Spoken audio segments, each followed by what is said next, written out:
नमस्कार, मैं हूँ चेतना आर्या और इस वक्त मैं मौजूद हूँ एनडीएमसी कन्वेंशन सेंटर में, जहाँ आज भारतीय जनता पार्टी के बड़े नेताओं ने Modi for PM mission 272 plus role of Muslim पर यहाँ मौजूद 26 राज्यों के मुसलमानों से बात करी।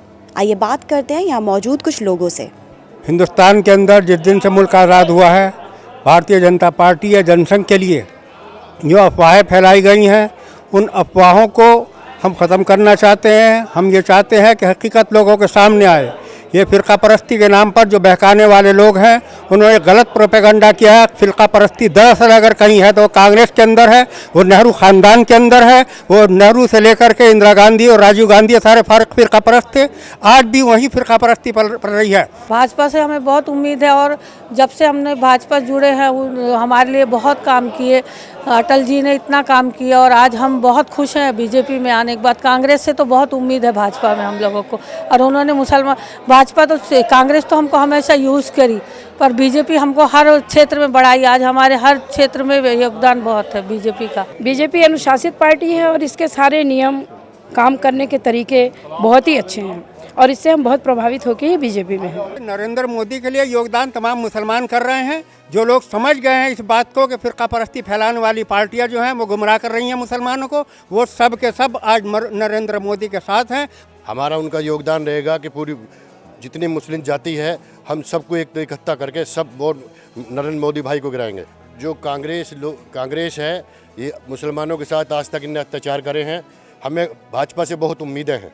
राजस्थान में जैसे कि हमारी जब भी सरकारें होती हैं तो जितना हम वोट भाजपा को देते हैं उससे ज़्यादा वो हमें देती हैं। तो पिछली बार जब अटल जी की सरकार थी तब भी कोई पक्षपात भेदभाव कुछ नहीं किया गया था। मुसलमानों को भी बराबर का दर्जा और बराबर की सहूलियत और बराबर के हक दिए गए थे। यही हमारी भाजपा से उम्मीदें हैं कि इस बार भी भाई नरेंद्र मोदी की क़यादत में हमें वही हक और अधिकार मिलेंगे। जिस तरह गुजरात में मुसलमान हिंदुओं के बराबर कंधे से कंधा मिला के खड़ा है, उसी तरह पूरे देश में कंधे से कंधा मिला के खड़ा रहेगा।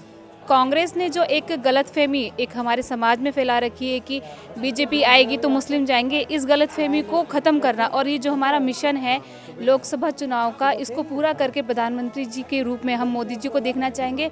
और इस मिशन को तभी पूरा कर सकेंगे जो गलतफहमियाँ हैं हमारे समाज में उसको दूर करना और हमारे प्रधानमंत्री के रूप में मोदी जी को देखना, यही हमारा मिशन है। और इसी मिशन को लेने के लिए हम सब भाई पूरे ऑल ओवर इंडिया से बहन भाई एकत्रित हुए हैं कि हमारे मिशन में हम लोग कैसे काम करेंगे और उसको घर घर ढाणी में जाके गांव में, शहरों में, निगम स्तर में सब जगह पहुंचाया जाएगा। उसी की तैयारी के लिए हम लोग आज इकट्ठा हुए हैं। और जहां तक उम्मीद की बात की जाती है, वो उम्मीद तभी आएगी जब हम अपने भाई साहब को मौका देंगे। फिर हमें पता चलेगा कि हमारी कौम के लिए, हमारे मुल्क के लिए वो कितना कर सकते हैं और करना चाहेंगे। हमारा जो है इस बार मुस्लिम समाज का योगदान भारतीय जनता पार्टी को हमारा इरादा है देने का। और हम ये चाहते हैं कि देखिए आज तक कांग्रेस ने मुसलमानों को बेवकूफ़ बनाया है। उन्होंने कहा है कि हम आपको आरक्षण देंगे, आरक्षण भी नहीं देते। और मैं तो इतना ज़्यादा मतलब इन लोगों से खफा हैं हम लोग कि मुसलमानों को पंगु बनाया। मुसलमानों को ये कहा हम आरक्षण देंगे। आज जितने भी ऐब मैं देखती हूँ मुस्लिम समाज जितना पिछड़ गया है वो सब ड्यू टू कांग्रेस है। कांग्रेस की वजह से मैं ये चाहती हूँ, देखिए जब तक सख्त प्रिंसिपल नहीं होगा तो स्कूल नहीं चलेगा, सख्त प्रधानमंत्री नहीं होगा तो एक देश नहीं चल पाएगा। भाजपा तो सबका साथ सबका विकास, सभी वर्ग विशेष को लेकर चलती है और कोई जात पात भेदभाव और धर्म के आधार पर कोई बंटवारा इस प्रकार का कोई भी काम नहीं करती। इसलिए हम चाहेंगे कि हमारे जो देश के प्रधानमंत्री बने जो सभी वर्गों को साथ में लेकर चलें और नरेंद्र मोदी जैसे व्यक्तित्व के लोग हमारे देश के प्रधानमंत्री बने। तो ये थे कुछ मुस्लिम लोग जिनसे हमने बात की, जो आज बेहद खुश नज़र आए भारतीय जनता पार्टी के इस कार्यक्रम से। और साथ ही उनका ये मानना है कि 2014 में नरेंद्र मोदी देश के प्रधानमंत्री बनेंगे और इसमें अपना पूरा योगदान देने के लिए वो तैयार हैं। तो अब तक के लिए इतना ही, मुझे दीजिए इजाज़त, नमस्कार।